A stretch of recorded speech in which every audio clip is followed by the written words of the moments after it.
Gallery furniture and appliances, Sania തിയേറ്ററിന് എതിർവശം, എരമല്ലൂർ. അവർ sister concern, grand furniture mart, Eramalloor. Grand galaxy, Thuravoor. മന്നത്തെ അനുസ്മരിച്ച് കേരളം. ജനുവരി 2 മന്നം ജയന്തി. മന്നത്തെ അനുസ്മരിച്ച് കേരളം.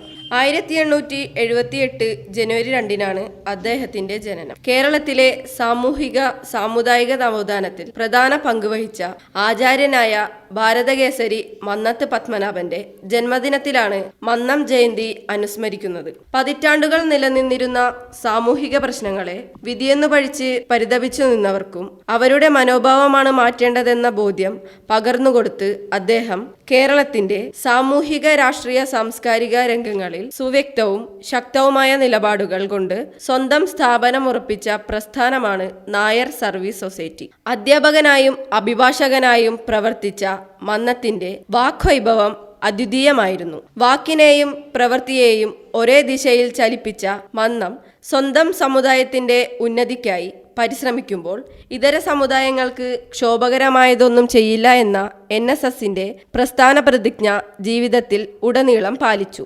മഹാത്മാഗാന്ധിയുടെ സത്യാഗ്രഹത്തിന്റെ തത്വങ്ങളിൽ നിന്ന് പ്രചോദനം ഉൾക്കൊണ്ട് പത്മനാഭൻ ക്ഷേത്രങ്ങൾക്ക് സമീപമുള്ള പൊതുവഴികൾ താഴ്ന്ന ജാതി ഹിന്ദുക്കൾക്ക് തുറന്നുകൊടുക്കണമെന്ന് ആവശ്യപ്പെട്ട പ്രസ്ഥാനങ്ങൾക്ക് നേതൃത്വം നൽകി. ഇത് 1936 പുറപ്പെടുവിച്ച ക്ഷേത്രപ്രവേശന വിളംബരത്തിന് കാരണമായി. ഇപ്പോൾ കേരളത്തിന്റെ ഭാഗമായ തിരുവിതാംകൂർ പ്രിൻസി സ്റ്റേറ്റിലെ ഹിന്ദു ക്ഷേത്രങ്ങളിൽ താഴ്ന്ന ജാതിക്കാർക്ക് പ്രവേശിക്കുന്നതിനുള്ള വിലക്ക് നിർത്തലാക്കി. 1970 ഫെബ്രുവരിയിൽ 93 വയസ്സ് തികഞ്ഞ പത്മനാഭൻ അന്തരിച്ചു.